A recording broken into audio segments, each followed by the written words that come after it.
Bismillahirrahmanirrahim. Assalamualaikum warahmatullahi wabarakatuh. Terlebih dahulu, mari sama-sama kita memulakan majlis ilmu dengan memulai kitab Al-Fatihah. A'udzu billahi minasyaitonir rajim. Bismillahirrahmanirrahim. Alhamdulillahi rabbil alamin. Ar-Rahmanir Rahim. Maliki yaumiddin. إياك نعبد وإياك نستعين اهدنا الصراط المستقيم صراط الذين أنعمت عليهم غير المغضوب عليهم ولا الضالين آمين. أشهد أن لا إله إلا الله وأشهد أن محمدا عبده ورسوله. اللهم صل على سيدنا محمد وعلى آل سيدنا محمد. رضينا بالله ربا وبالإسلام دينا وبسيدنا محمد صلى الله عليه وسلم نبيا ورسولا. Yang dimuliakan Tuan Imam, Tuan Bilal, barisan pengurusan surau, tuan-tuan perempuan yang dirahmati Allah sekalian. Alhamdulillah, bertemu kita kembali dalam pembelajaran kita dalam perkongsian kita berkaitan dengan ulum Al-Quran. Kita belajar berkaitan dengan Al-Quran. Hari ini insya-Allah saya akan sentuh berkaitan dengan asbabun nuzul. Asbabun nuzul. Sebelum saya pergi itu, tuan-tuan, suka untuk saya kongsikan dengan tuan-tuan firman Allah dalam surah Al-Baqarah ayat yang ke-23 dan 24. A'udzu billahi minasyaitonir rajim. Wa in kuntum fi raibin mimma nazzalna 'ala 'abdina.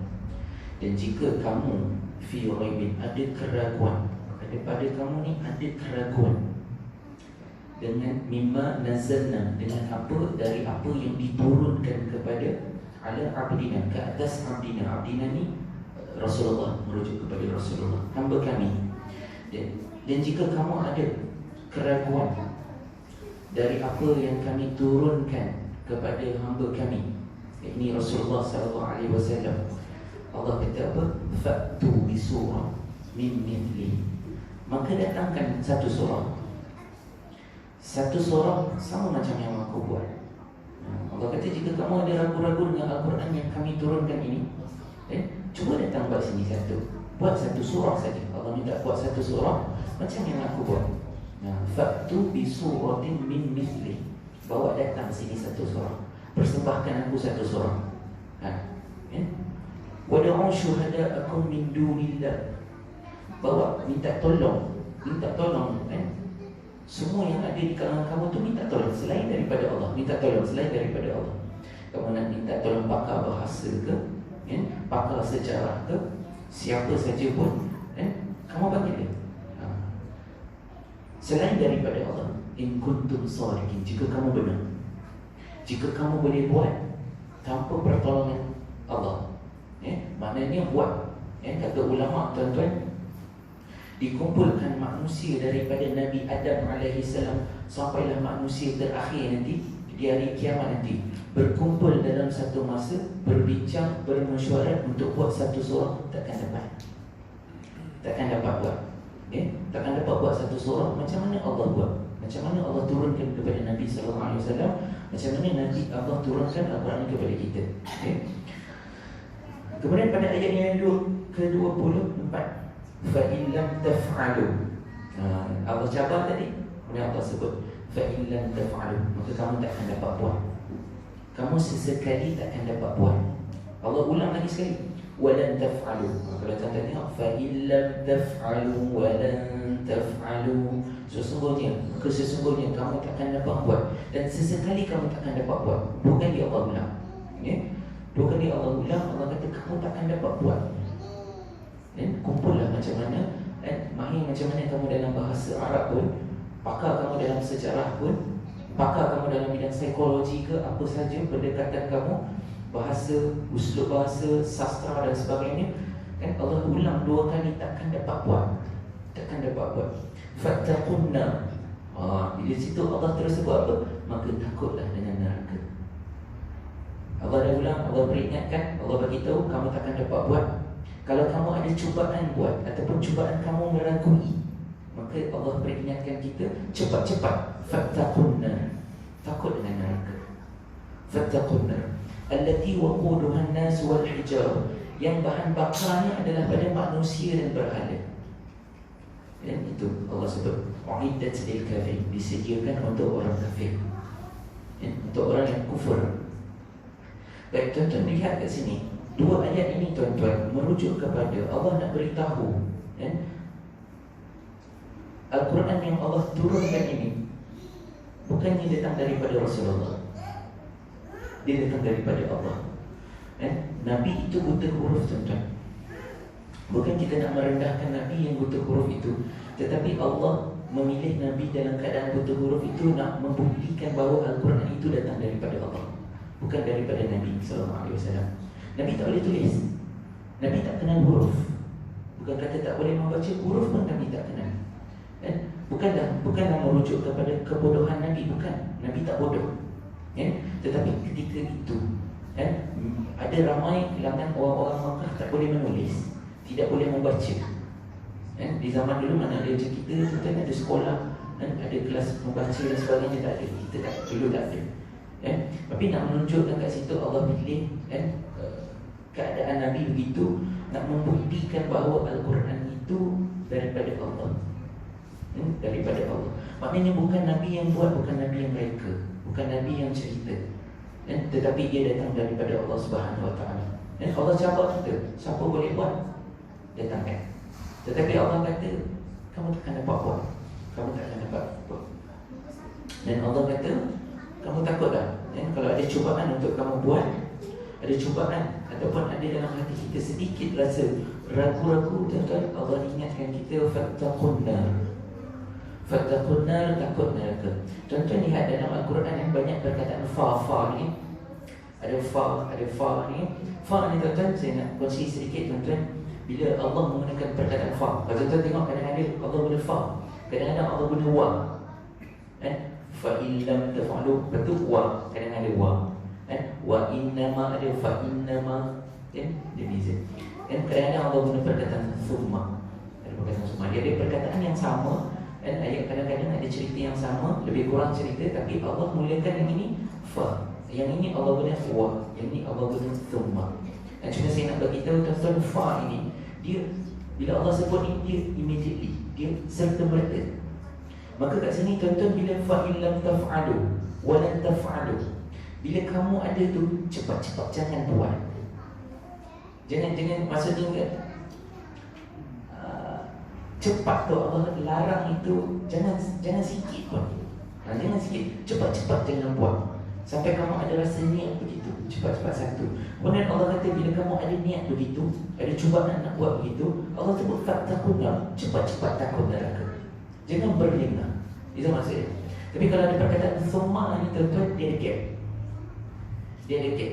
Nanti kalau kita tengok nanti ada cerita-cerita Al-Quran, kadang-kadang Allah guna perkataan fa. Ada Al-Quran Allah guna perkataan summa. Summa ni maksud kemudian, fa ni maksud maka. So maka ini cerita tu, sinambungan cerita tu dia serta merta.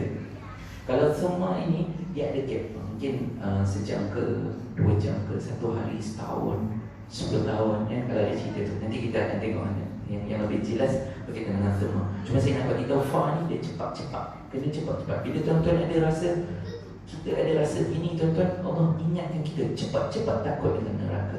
Dan itu pertama.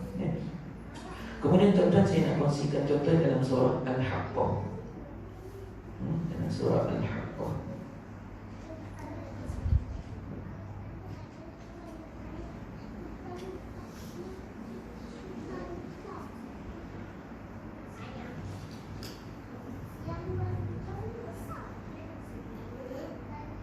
Al-Haqqah ni apa tuan-tuan? Al-Haqqah ni dia salah satu nama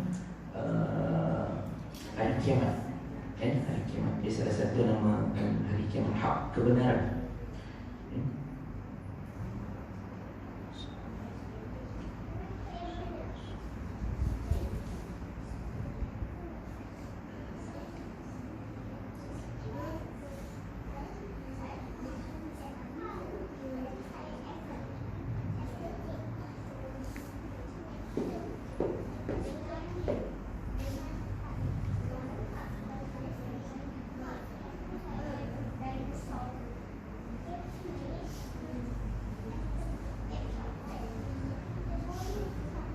Okay, pada surah Al-Haqqah ayat yang ke-40,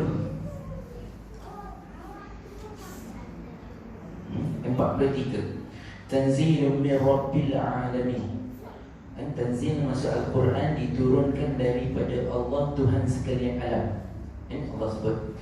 Kemudian Allah sebut pada ayat yang ke-44, walau taqawwala alaina ba'dal aqawil.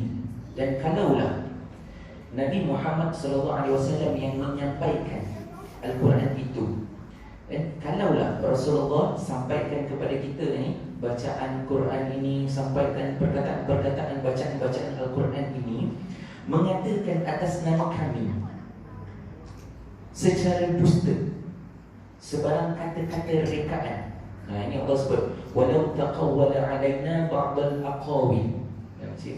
Saya ulang sekali ya.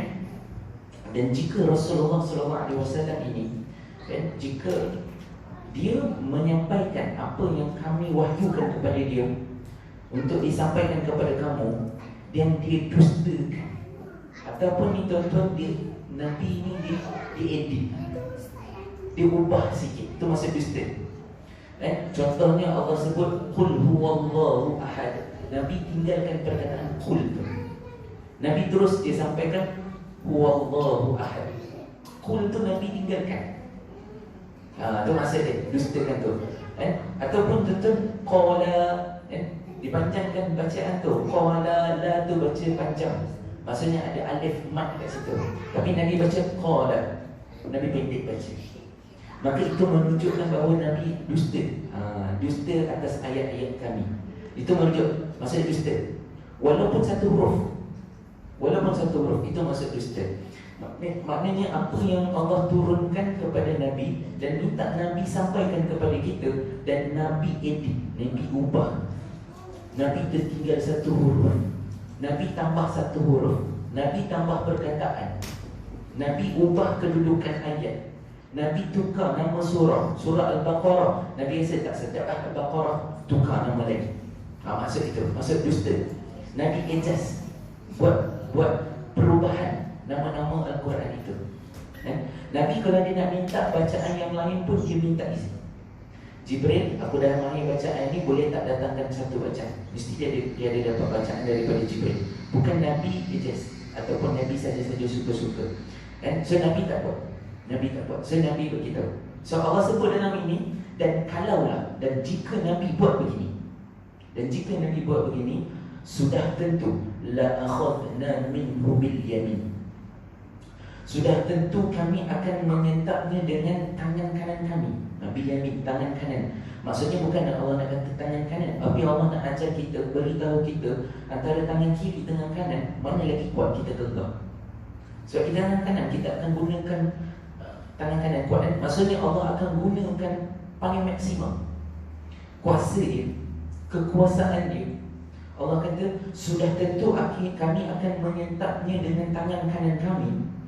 Thumma laqata'na minhul watin, kemudian sudah tentu kami akan memutuskan tali jantungnya supaya ia mati dengan serta-merta. Baik, saya bagi bahasa mudah tuan-tuan. Allah sebut sesungguhnya Al-Quran ini daripada Tuhan Rabbul Alamin, daripada Allah Rabbul Alamin, daripada Allah.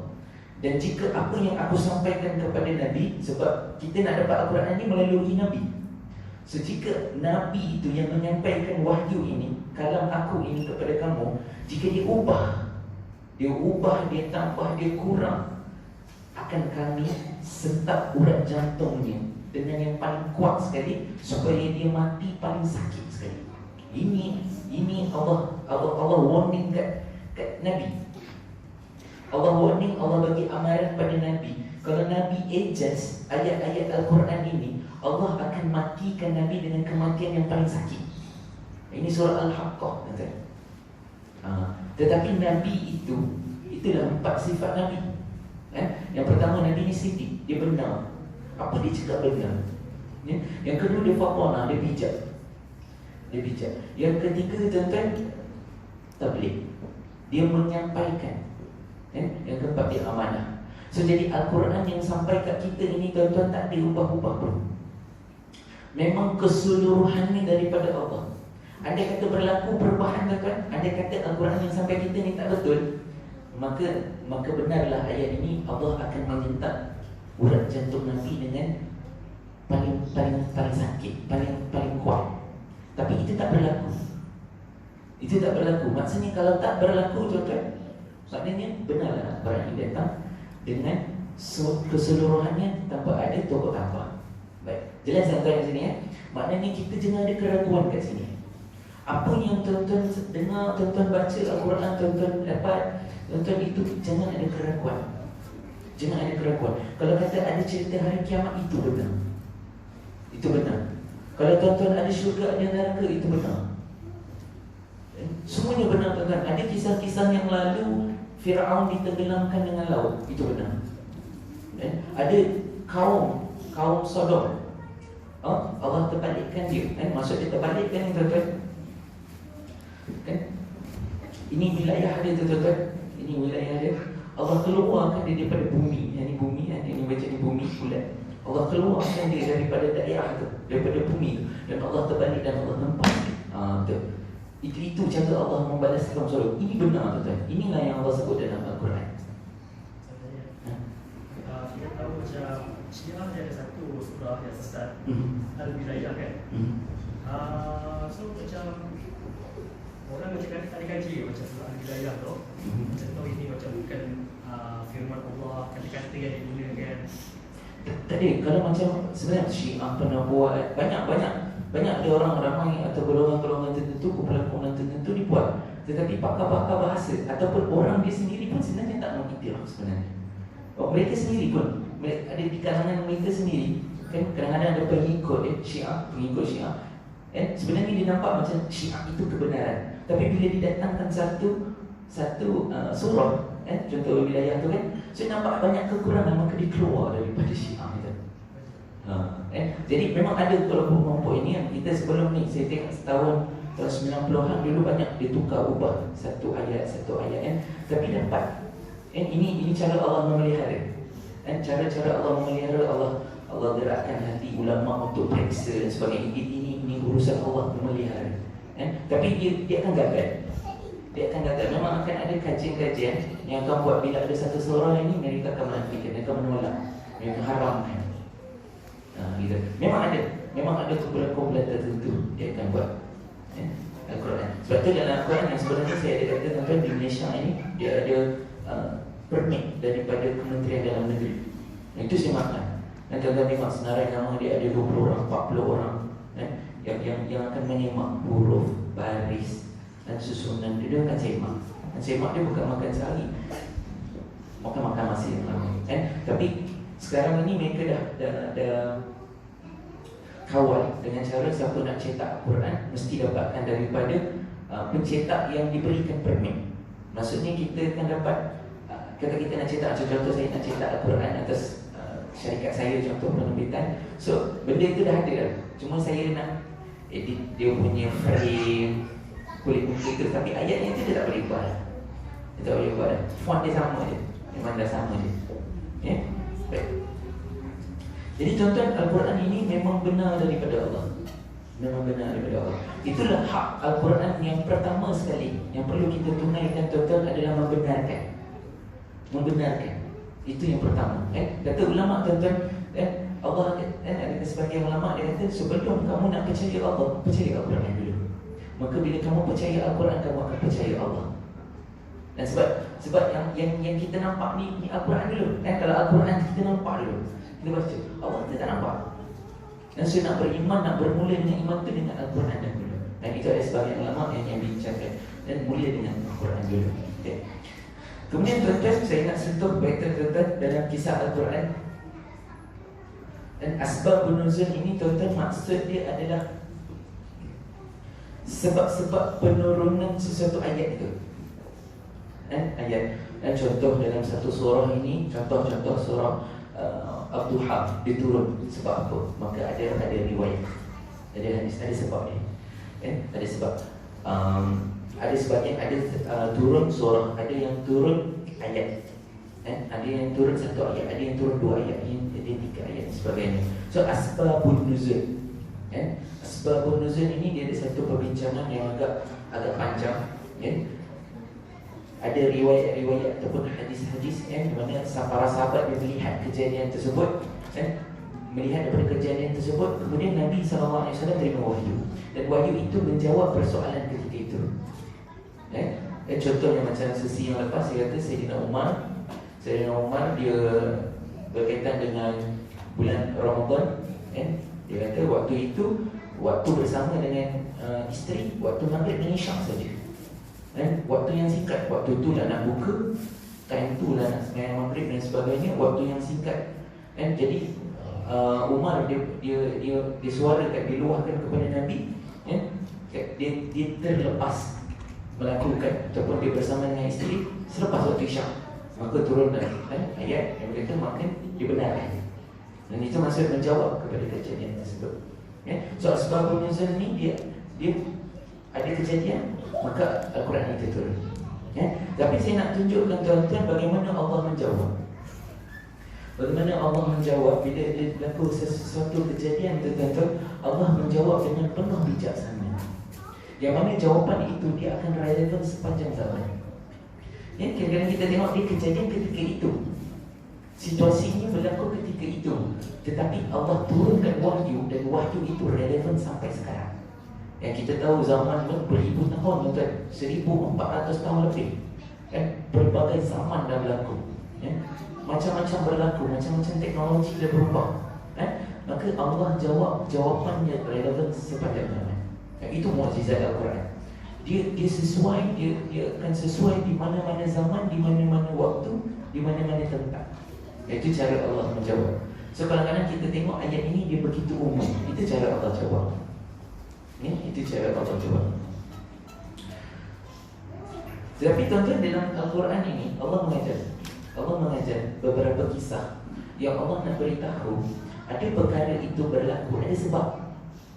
Macam minggu lepas, beberapa minggu lepas, 2 minggu, 3 minggu, kalau contoh kenal Ustaz Zul yang kuliah hadis 40 di masjid tu, dan saya sembang dengan dia, tiba ada seorang bekas pensyarah, ada profesor yang duduk situ. So dia tanya soalan kepada Ustaz Zul, dia tanya, Ustaz, mati ni Allah mesti ada datangkan sebab ke? Mesti ada penyakit ke? Mati tu mesti ada penyakit. So Ustaz Zul dia jawab, tapi saya tak sempat nak kongsikan sikit sebab saya masa tu saya di kelas. Jadi tuan-tuan, mati tu kadang-kadang ada sebab. Mati tu kadang-kadang ada sebab, kadang-kadang tak ada sebab. Kadang-kadang orang tu mati dia ada penyakit, penyakit dan sebab penyakit tu dia mati. Ada orang tu mati dengan aksiden kemalangan dan sebagainya. Tapi ada orang mati dengan tiba-tiba mati. So kalau dalam rekod hospital tuan-tuan, kalau polis dia buat laporan, dia mesti tulis itu mati mengejut. Tapi laporan hospital tak boleh buat mati mengejut, dia mesti cari sebab. Kemudian saya dengan Ustaz Zul cakap, kadang-kadang kita tengok tulisan tulis sebut kita tak tahu nama sebab tu kan, sama nama kita nak sebut tak pandai, tak tahu apa sebab, tak tahu. So bagian perubatan dia akan cari sebab dia. Perubatan dia akan cari, sains dia akan ada sebab. Tapi Allah jawab dengan Al-Quran. Allah ceritakan dalam Al-Quran ada banyak perkara yang tak ada sebab. Contohnya tuan-tuan, lahirnya Nabi Isa AS. Sebab dia tak ada sebab, ataupun menyebabkan ibunya mengandung itu bukan disebabkan logik akal kita, ataupun yang perubatan tetapkan kita. Yang perubatan telah tetapkan itu, kalau isteri itu ataupun perempuan itu nak mengandung, nak hamil, nak melahirkan anak, mesti ada persenyawaan itu. Ada apa dia panggil? Itulah panggilan. Mesti ada. So mesti ada. Mesti ada. Kemudian tuan-tuan, dalam Al-Quran juga Allah dah sebut, Allah ringankan sedikit cerita. Ini sebab yang memang tak ada sebab langsung. Tapi ada dalam Al-Quran juga tuan-tuan, di mana Nabi Zakaria dia minta doa. Dia berdoa, dia kata dia nak zuriat. Dan ketika itu umurnya sudah lanjut. Kalau kita fikir secara logik, usia itu dah tak boleh nak ada anak lagi dah. Isteri tu tak boleh nak bersalin lagi, nak mengandung lagi dan sebagainya. Tetapi Allah kurniakan juga. Dan Allah ringankan sedikit kan. Yang Allah kata kan, sebab ini yang mungkin kau tak boleh nak terima, aku ringankan sedikit. Hubungan tu dah ada. Maryam tak ada suami. Bukan kata tak ada suami, tak disentuh mana-mana lelaki pun, tapi boleh melahirkan anak. Kemudian Allah ringankan sedikit, nak bagi kita terima lagi. Allah ringankan sedikit. Nabi Zakaria kahwin, tapi pada usia dia tua baru dia dapat anak. Dan Allah nak katakan kat situ, sebab ini bukannya semua ada sebab. Bukan semuanya ada sebab. So tuan-tuan tengok dalam Al-Quran, banyak kisah-kisah ini banyak ni melawan logik akal. Melawan logik akal ini tuan-tuan bukan adalah sekadar Allah nak minta kita beriman dengan Allah, nak minta kita beriman dengan Allah dan kita bergantung pada Allah. Itu yang kita baca dalam surah Al-Ikhlas, Allahus Samad, tempat kita nak bergantung. Jadi tuan-tuan, asbabun nuzul tuan-tuan, dalam ini dia agak kompleks sikit tuan-tuan, tapi dia bahasa Indonesia lah. Dia cerita tuan-tuan dalam ini turun ayat ini, dia datangkan satu riwayat, dan kemudian itulah surah yang diturunkan. Baik tuan-tuan, saya kongsikan dengan tuan-tuan berkaitan dengan macam bagaimana Allah menjawab. Bagaimana Allah menjawab bila berlaku sesuatu kejadian.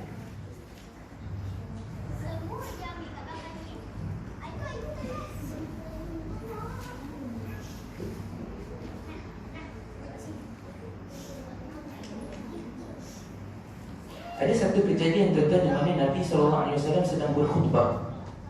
Nabi sedang berkhutbah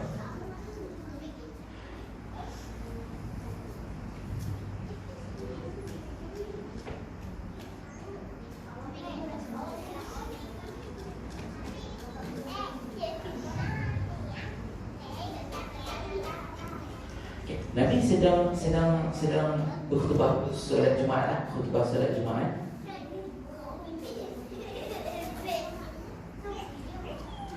Nabi sedang berkhutbah solat Jumaat. Nak solat Jumaat ni tuan-tuan. Jadi para sahabat ini duduk di masjid dengan Nabi sedang berkhutbah. Sedang Nabi berkhutbah ni tuan-tuan, tiba-tiba datang satu rombongan pedagang. Membawa barang dagangan baru. Contohnya ada new product datang kat situ. So yang para sahabat ni majoritinya berniaga. Maka mereka nak ambil barang itu untuk ambil produk baru untuk mereka. Mungkin ada produk baru datang daripada Yaman, mungkin datang daripada Syam dan sebagainya.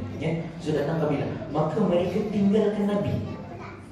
Mereka keadaan itu para sahabat yang sedang tengah khutbah, tiba-tiba dia orang dikabarkan mungkin ada orang menjerit, ada rombongan pedagang datang bawa barang. Maka kat situ mereka mula keluar masjid pergi ke pedagang itu. Mereka nak rebutkan barang-barang, mungkin nak rebut barang murah. Mungkin ada produk baru tuan-tuan yang dia nak ambil semua supaya orang semua beli kat dia, supaya dia boleh tak dengan harga yang tinggi dan sebagainya. Dan mungkin ada barang-barang yang sama, tapi mungkin kalau nak pergi sana makan kos lagi, ambil lama kan. So barang sampai, nak ambil barang itu dengan harga yang murah. Itu antara mereka rebutkan barang dagangan itu. Mereka pergi. Dan ketika mereka itu direwatkan tuan-tuan, tinggal 12 orang dalam ramai-ramai itu tuan-tuan yang pergi khutbah Jumaat, tinggal 12 orang yang duduk dengan khutbah Nabi. Kita khutbah Nabi. Maka di situ turunlah ayat Allah Subhanahu Wa Taala dalam surah Jumaat. Ya ayyuhalladzina amanu idza nudiya lis-salati min yaumil jumu'ah fas'au ila dzikrillahi wa dzarul bai'. Dzalikum khairul lakum in kuntum ta'lamun. Wahai orang-orang yang beriman. Orang yang beriman semua ni. Orang yang beriman semua ni. Apabila diserukan azan untuk mengerjakan sembahyang pada hari Jumaat, maka segeralah kamu pergi ke masjid untuk mengingati Allah dengan mengerjakan sembahyang Jumaat dan tinggalkan jual beli. Ini Allah sebut, tinggalkan jual beli. Pada saat itu yang demikian adalah baik bagi kamu jika kamu mengetahui hakikat yang sebenarnya. Yang diorang tinggalkan ni tuan-tuan masa khutbah. Allah jawab dengan Allah bagi time frame. Mula azan. Mula azan nak panggil kamu semua ni tinggalkan jual beli. So nanti orang akan tinggalkan masa khutbah saja. Masa solat boleh, dah azan. Tapi masa nak masuk masjid, masa tu dia orang akan mula perniagaan di situ. Kemudian Allah sambung lagi, fa idza qudiyatis salat fantashiru fil ard wabtaghu min fadlillah wa dhkurullaha katsiran la'allakum tuflihun. Kemudian setelah selesai sembahyang, maka bertebaranlah kamu di muka bumi untuk menjalankan urusan masing-masing, dan carilah apa yang kamu hajati dari limpah kurnia Allah, serta ingatlah akan Allah banyak-banyak dalam segala keadaan, supaya kamu berjaya di dunia dan di akhirat. Ini Allah jawab lagi. Allah teruskan, dia kata, lepas dah solat tu, dah selesai solat Jumaat tu semua, keluarlah, carilah rezeki balik. Aku nak waktu itu kau duduk masjid pada khutbah gitu. Lepas daripada itu selesai, Allah nak ingatkan, yang kamu keluar itu, yang kamu tinggalkan solat itu, yang bagi rezeki itu siapa? Yang bagi rezeki itu adalah yang kamu tinggalkan itu. Kamu keluar khutbah, kamu tinggalkan solat Jumaat untuk keluar untuk dapatkan barang dagangan ataupun berjual beli. Yang kamu tinggalkan itulah orang yang kamu tinggalkan itulah Allah yang memberi rezeki. Itu Allah nak ingat. So siapa jaga, selepas kamu selesai, aku akan bagi rezeki. Aku akan bagi rezeki. Kemudian Allah tambah lagi, tuan-tuan, jawapan Allah. Dan apabila mereka wa idza ra'aw tijaratan aw lahwan faqtu ilaiha wa tarakuka qa'iman qul ma 'indallahi khairun minal lahwi wa minat tijarah wallahu khairur raziqin. Dan apabila mereka mengetahui kedatangan barang-barang dagangan yang baru tiba atau mendengar sesuatu hiburan, mereka bersurai lalu pergi kepadanya dengan meninggalkan engkau berdiri di atas mimbar. Katakanlah, wahai Muhammad, pahala balasan yang ada di sisi Allah lebih baik dari hiburan dan barang-barang dagangan itu, dan Allah sebaik-baik pemberi rezeki. Kita tengok ini kejadian itu. Ini kejadian ketika ini Allah sebut dalam kejadian itu dalam Al-Quran. Dan apabila mereka mengetahui kedatangan barang-barang dagangan, mereka mengetahui yang baru tiba atau mendengar sesuatu hiburan, mereka bersurai lalu pergi kepadanya dengan meninggalkan engkau berdiri di atas mimbar. Maknanya ini cerita tadi yang saya cerita awal tadi tu, Allah cerita dalam Al-Quran ni, Allah nak kata mereka tu bila didengar ada rombongan datang. Rombongan datang ni tuan-tuan, yang ketika itu diorang bawa kencang, dia ada muzik sekali. Maka kat situ ada di situ datang barang dagangan dan hiburan. Ada orang tu tuan-tuan, ada sebagian tu dia bukan berniaga. Ketika ni ada yang mengatakan mereka bukan berniaga, mereka keluar tapi sebab nak dengar muzik tu, nak join sekali. Ada hiburan datang tu, dia nak dengar sekali. Mereka tinggalkan Nabi SAW seorang diri. Engkau berdiri, meninggalkan engkau berdiri di atas mimbar. Kemudian katakanlah, Rasulullah jawab, pahala balasan yang ada di sisi Allah lebih baik, kemudian Allah ini, dari hiburan dan barang-barang dagangan itu. Tuan-tuan, yang dikejarkan ketika itu adalah barang dagangan. Ketika itu dikejarkan adalah barang dagangan. Tetapi Allah jawab di sini, tuan-tuan, Allah memulakan perkataan hiburan dan barang-barang dagangan. Hiburan dan barang-barang dagangan. Allah memulakan, Allah datangkan. Sebelum ini saya sebut, tuan-tuan, Allah kalau mulakan dulu, Allah mengkemudiankan sesuatu, dia ada sebab. Sini Allah sebut lebih baik dari hiburan dan barang-barang dagangan itu. Allah nak jawab ini secara relevan pada waktu sekarang ini, tuan-tuan. Tuan-tuan tengok dalam solat Jumaat, tuan-tuan, ada yang bermain handphone, itulah hiburan. Itu yang Allah suruh kita tinggalkan. Hiburan yang kita doakan dengan khutbah, kadang ada main WhatsApp lagi, ada main WhatsApp lagi, ada main game lagi. Kau pegang main macam ni, memang main game duduk sini, ada lagi. Maksud Allah suruh tinggalkan. Walaupun ada juga melakukan jual beli ketika solat Jumaat, tapi majoriti pada zaman sekarang adalah main handphone kat dalam masjid waktu khutbah. Kita boleh nampak sendiri. Boleh tuan-tuan boleh nampak sendiri, handphone boleh duduk dengan sambil bertepah, boleh main handphone lagi. Boleh main handphone lagi. Itu maksud Allah jawab tuan-tuan dengan jawapan yang umum dulu, yang relevan sampai sekarang. So Allah mulakan ini tinggalkan hiburan. Kemudian tuan-tuan banyak lagi tuan-tuan ada berkaitan dengan asbabun nuzul. Asbabun nuzul ini tuan-tuan ada ayat-ayat ini, ada asbabun nuzul, ada riwayat. Ada sebagian ayat-ayat Quran dia tak ada asbabun nuzul. Allah turunkan saja. Allah turunkan saja. Sebenarnya ada sebab, cuma Allah tahu, Allah saja yang tahu. Kadang-kadang bukan tak ada berlaku apa-apa situasi ketika itu, tak ada apa-apa berlaku, tetapi Allah turunkan. Tapi sebab Allah tahu keperluan ketika itu. Mungkin Rasulullah tak tahu, mungkin para sahabat tak tahu, hanya Allah saja yang tahu. Tapi Allah turunkan. Tapi tuan-tuan dalam banyak-banyak ayat Quran, tuan-tuan dia banyak asbabun nuzul. Kalau tuan-tuan buka Al-Quran terjemahan, bawah tu kadang-kadang ada tulis asbabun nuzul. Ada asbabun nuzul.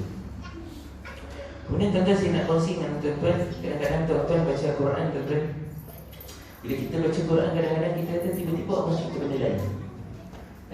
Dia ada cerita, tiba-tiba Allah cerita bab lain.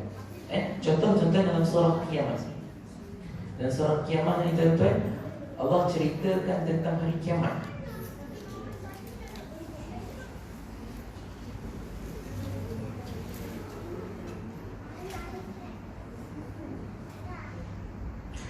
Allah cerita la uqsimu biyaumil qiyamah. Allah cerita kiamat.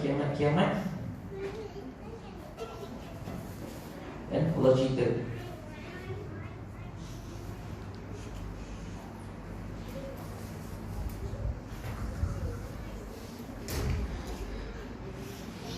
Allah cerita tuan-tuan ayat 1 Allah kata sebut, Allah sebut pada ayat 1, aku bersumpah dengan hari kiamat, aku bersumpah dengan nafsul lawamah. Dan Allah sebut patutkah manusia yang kafir. Allah sebut bukan sebagai ini berkaitan dengan keadaan ketika hari kiamat itu. Sebab Allah sebut kebenaran itu bukan tidak ada buktinya. Bahkan manusia yang ingkar sentiasa suka hendak meneruskan perbuatan kufur dan maksiat. Ini Allah cerita tentang kiamat. Dan mereka bertanya secara mengejek, bilakah datangnya hari kiamat? Ini cerita hari kiamat. Ayat 7, ayat 8, ayat 9 cerita hari kiamat. Bintang dan matahari dan bulan dihimpunkan bersama. Itu menunjukkan keadaan hari kiamat itu. Pada hari itu berkatalah manusia yang ingkar di hari kiamat, kemana hendak melarikan diri. Ini 10 ayat 11. Ini berkaitan dengan kedahsyatan berlaku hari kiamat tu. Ini cerita, boleh tuan-tuan boleh rujuk surah Kiamat. Ayat 12 pun sama tuan-tuan. Allah sebut pada hari itu kepada Tuhanmu lah sahaja terserahnya ketetapan segala perkara. Allah sebut 13, Allah sebut kiamat lagi. 14 Allah sebut lagi. 15 Allah sebut lagi. Tiba-tiba tuan-tuan pada ayat yang ke-16 Allah tukar cerita. Sebab kita rasa macam Allah tukar cerita, sebenarnya bukan tukar cerita sebenarnya. Dan kerana Allah cerita kiamat, sebab Allah sebut la tuharrik bihi lisanak lita'jala bihi. Janganlah engkau wahai Muhammad kerana hendak cepat menghafaz Quran yang diturunkan kepadamu, kau menggerak-gerakkan lidahmu membacanya. Ini cerita kiamat ni kan? Cerita kiamat, keadaan kiamat, matahari dan bulan digabungkan, dibercantum bersatu, maksudnya berlangkah dan sebagainya tuan-tuan. Ini cerita kedahsyatan hari kiamat. Tiba pada ayat yang ke-16 Allah sebut apa? Janganlah engkau wahai Muhammad kerana hendakkan cepat menghafaz Quran yang diturunkan kepadamu, kamu menggerakkan lidahmu membacanya sebelum selesai dibacakan kepadamu. Ketika Jibril bacakan ayat Quran ini tuan-tuan, Jibril bacakan, Nabi nak hafal. Ni dengar ni, nak hafal. Belum habis lagi ayat tu Nabi nak hafal. Allah sebut sesungguhnya kamilah yang berkuasa. Inna, ayat yang 17, Inna alaina jam'ahu wa qur'ana. Sesungguhnya kamilah yang berkuasa mengumpulkan Al-Quran itu dalam dadamu dan menetapkan bacaannya. Allah kata tak payah sibuk-sibuk nak hafal. Kamu dengar dulu apa yang Jibril sampaikan tu. Dengar dulu. Kami dah hafalkan, kami dah tanamkan dalam hati kamu. Dan Allah dah siapkan dah dalam hati Nabi SAW. Nabi tak perlu nak hafal. Oleh itu, apabila kami telah menyempurnakan bacaan kepadamu dengan perantaraan Jibril, maka bacalah menurut bacaannya itu. Dah habis dengan itu, cuba baca. Maka Nabi boleh baca sama sebiji macam Jibril bacakan. Kemudian sesungguhnya kepada kamilah terserah urusan menjelaskan kandungannya. Allah sebut kemudian kepada kami. Dan kandungannya tu apa cerita dalam tu serah pada kami. Serah pada kami. Saya dengar dulu, baca balik kat Jibril, nanti sampaikan. Maka Allah sambung balik ayat yang 24. Cerita balik kan. Dan pada hari itu muka orang kafir muram bodoh. Sampai percaya dengan yakin bahawa mereka akan ditimpuk. Cerita balik hari kiamat. Macam ada iklan tuan-tuan. Kalau tuan-tuan buka surah kiamat ayat 1 kan, ayat 1 sampai yang ke-16 sampai 15 cerita kiamat. Ayat 16, 17, 18, 19, 20, 19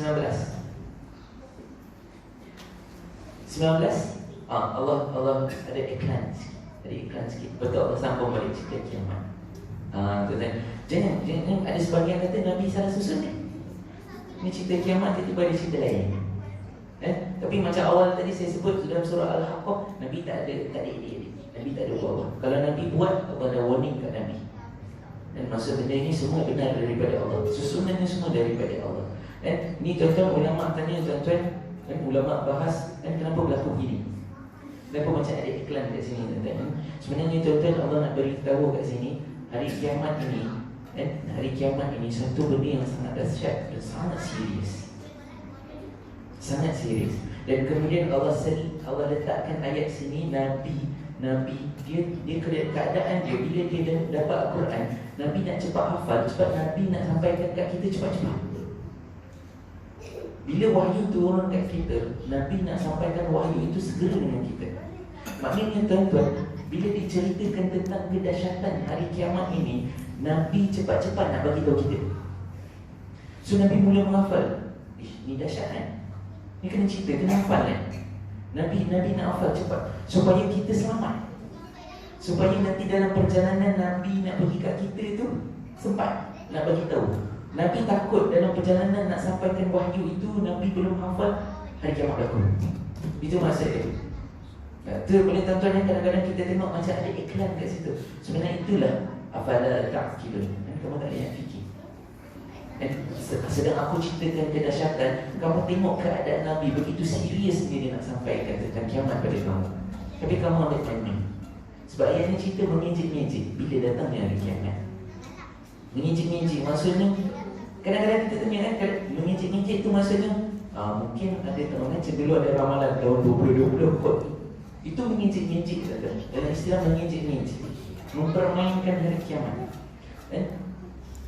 Ada yang filem-filem Bollywood kan banyak dia buat cerita-cerita Armageddon semua kan, yang menunjukkan keadaan-keadaan hari kiamat. Contoh yang mereka ada kuasa untuk menyelamatkan macam cerita Hollywood kan, yang pergi hantar pasukan letupkan komet dan sebagainya supaya tak kena langgar bumi kan. Mereka menyangkakan bahawa hari kiamat ni boleh diselamatkan. Dan ini mereka nak masukkan dalam pemikiran kita. Dan mereka nak masuk dalam kita bahawa hari kiamat ni boleh elak. Tapi Allah nak bagi tahu kat tuan-tuan, banyak dalam ayat Al-Quran Allah beritahu tentang kedahsyatan hari kiamat ini. Dan dalam surah kiamat ini tuan-tuan, Allah letak dalam ayat yang ke-16, 17, 18 tuan-tuan, Nabi ini tak sabar nak bagi tahu kat kita. Sebab Nabi takut kita tak selamat nanti. Sebelum Nabi tak sempat nanti Nabi nak sampaikan nanti berlaku hari kiamat. Nabi begitu serius Nabi. So tuan-tuan, begitu seriusnya Nabi tuan-tuan mengambil pendekatan nak cepat hafal supaya kita dapat tahu cerita ni. Tapi kita bila dengar ayat Quran tuan-tuan, kita ambil sambil liru.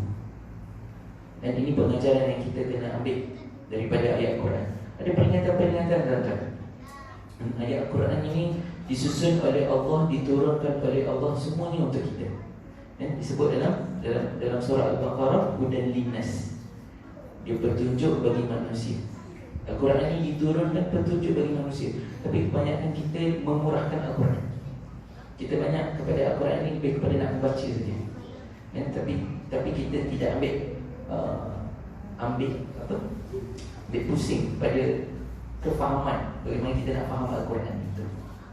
Baik tuan-tuan, sekadar itu saja tuan-tuan.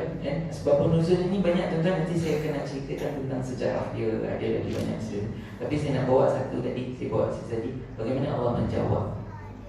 Bagaimana Allah menjawab secara bijak, Allah menjawab secara berhikmah, yang relevan sepanjang zaman. Bukan berlaku jawab ketika itu saja, tapi Allah jawab sepanjang zaman. Mungkin 100 tahun akan datang jawapan itu relevan. Mungkin kalau mungkin tu waktu tu kalau sampai dah sebelum hari kiamat, tapi jawapan itu tetap akan relevan. Al-Quran itu akan relevan sampai kiamat. Sebab tu Allah pelihara Al-Quran dan kadang-kadang ada kejadian kebakaran dan sebagainya, Al-Quran itu tak terbakar. Bukan nak katakan Al-Quran mukjizat tak terbakar itu saja, tapi Allah nak bagi tahu mesejnya, Al-Quran ni untuk kamu baca, untuk kamu ambil panduan. Kalau dibakar, mana kamu nak dapat tunjuk? Begitu. Rasulullah dan para Nabi dah tak turun dah. Nabi wahyu pun dah tak turun. Al-Quran inilah yang menjadi panduan kamu. So Allah halang daripada api bakarnya supaya kita dapat baca. Bukan kita dengan kagumnya Al-Quran ini tak terbakar, tak terbakar, bukan itu yang tuan-tuan. Allah nak bagi tahu ni, aku jaga macam ni, sekali ambil baca. Gitu. Itu mesej yang Allah nak sampaikan kepada kita. Baik tuan-tuan, sekadar itu sahaja. Ada soalan tuan-tuan berkaitan dengan sebab nuzul ataupun apa-apa berkaitan dengan ulum Quran? InsyaAllah saya cuba jawab.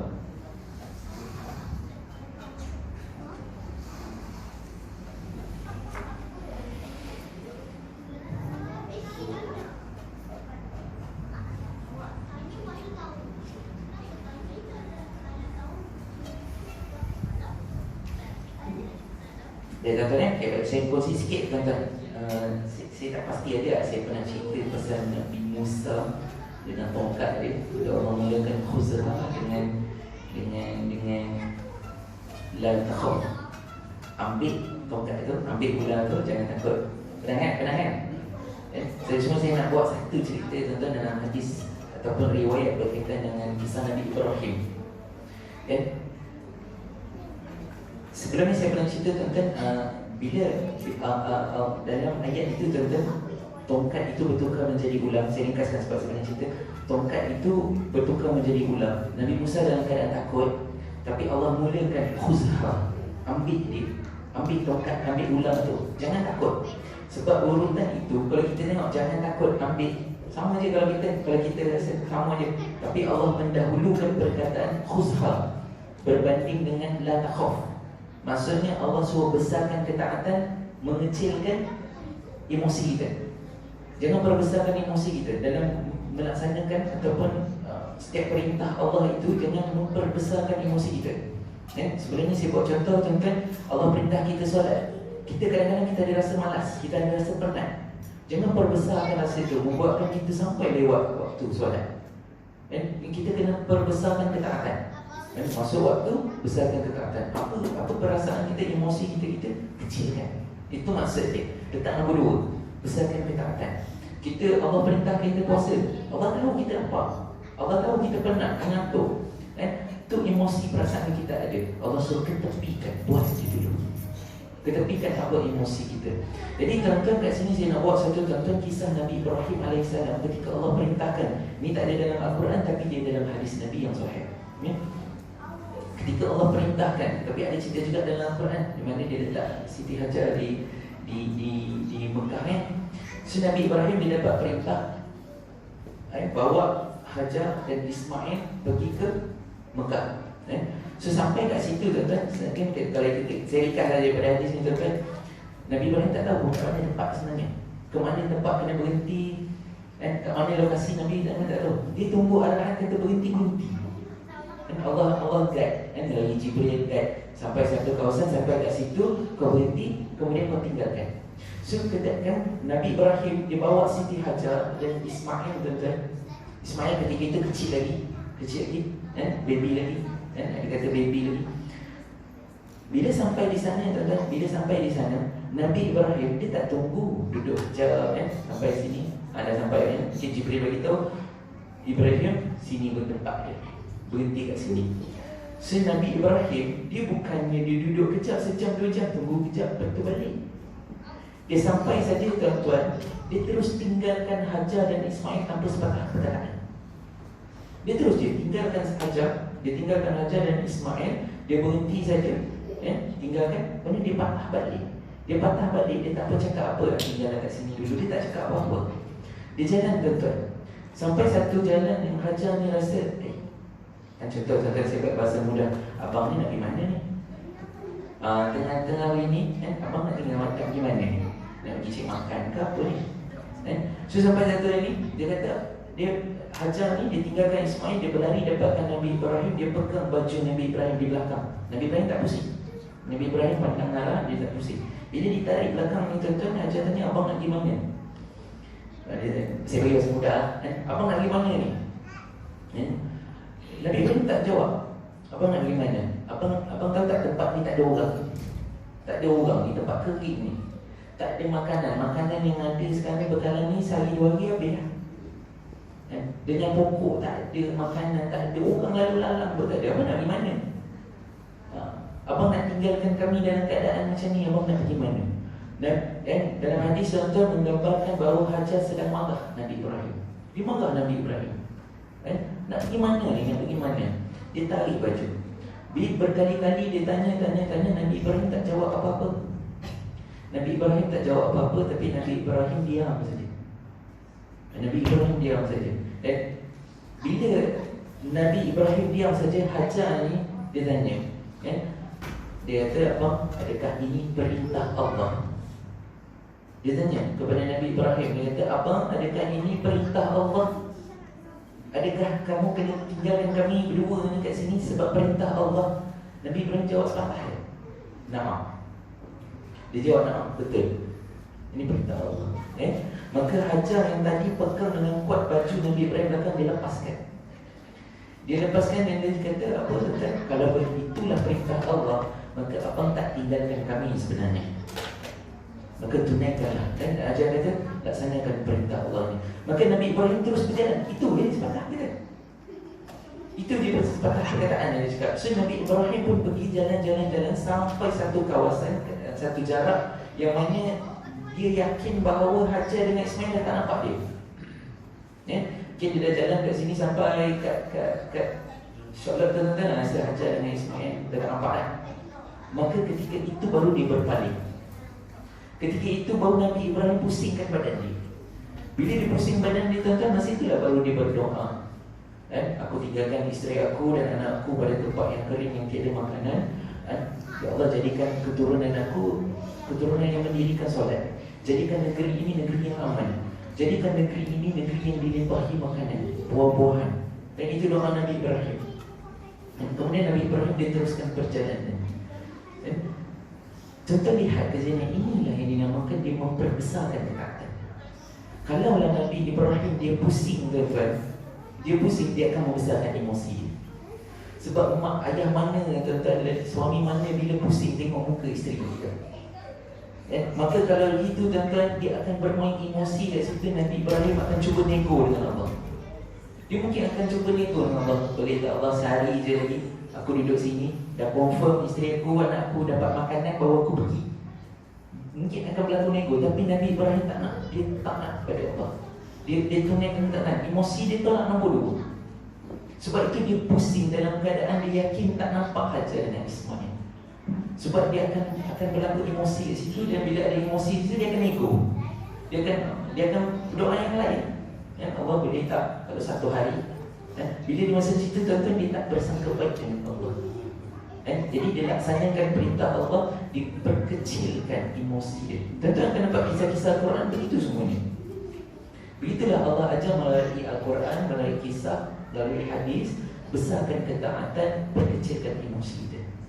Macam-macam emosi tuan-tuan. Kita nak bersedekah, kita rasa macam tak cukup pula. Allah setaat, nanti aku banyakkan rezeki kamu. Allah ajar. Allah suruh belajar ngaji, kita rasa malu, tapi Allah pergi dulu, belajar dulu. Maka perlahan-lahan malu akan hilang. Malu akan hilang. So apa-apa saja tuan-tuan, perintah Allah ni dia akan ada sekali sebenarnya emosi. Berbagai emosi akan bermain dalam fikiran kita. Maka kita perbesarkan ketaatan. Sekadar itu saja tuan-tuan, Moga dapat manfaat dan mungkin boleh sampaikan kepada rakan-rakan yang ada di sini, insya-Allah. Dan saya tangguh dulu dengan tasbih kafarah dan surah Al-Asr. Subhanakallahumma wa bihamdika asyhadu an la ilaha illa anta astaghfiruka wa atubu ilaik. Subhanakallahumma wa bihamdika asyhadu an la ilaha illa anta astaghfiruka wa atubu ilaik. Subhanakallahumma wa bihamdika asyhadu an la ilaha illa anta astaghfiruka wa atubu ilaik. Bismillahirrahmanirrahim. Wal 'asr innal insana lafi khusr illa alladhina amanu wa 'amilus solihat wa tawassaw bil haqq wa tawassaw bis sabr. Bismillahirrahmanirrahim. Alhamdulillahirabbil alamin wassalatu wassalamu ala asyrafil anbiya'i wal mursalin wa ala alihi wa sahbihi ajma'in. Allahumma arhamna bil Qur'an waj'alhu lana imama wa nuran wa hudan wa rahmah. Allahumma dhakkirna minhu ma nasina wa 'allimna minhu ma jahilna waj'alhu lana hujjatan ya rabbal alamin walhamdulillahi rabbil alamin.